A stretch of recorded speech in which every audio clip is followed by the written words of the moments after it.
And I've got to tell you, from the beginning, I always was trying to figure out why two different command centers, and why weren't the two command centers even able to communicate with each other? Because at the end of the day, it's about communication.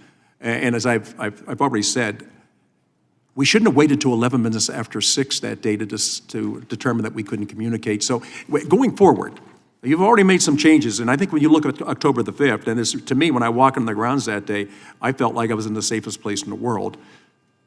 The awareness of that, when you look back at it, and you were not in charge at that time on July 13th, but afterwards, the attention to detail that you put into effect on October the 5th, if you can share what we should do going forward, is there a protocol? Is there an ability to communicate? Is there an ability then to draw not only the federal agencies in, but also local agencies, because you can't cover the whole thing by yourselves. You just don't have enough personnel, you don't have enough assets.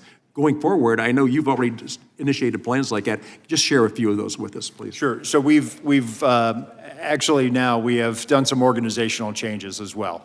I've created an aviation unit, right? So that's making sure that we're putting out those drones up in the sky to give us visibility. If we don't have a drone, or if for whatever reason a state or local wants to fly a drone, we're going to allow them to fly that drone as well. The whole point is to get, and this is what we did not have on July 13th, and it's one common operating picture. On October the 5th, we knew exactly where every law enforcement officer was because they were using a Blue Force tracker. We have that same platform. So having that domain awareness now, moving forward at our protected sites, that is a change that we are operationalizing. We did this as part of our paradigm shift. We have to look at the threat and what that threat is.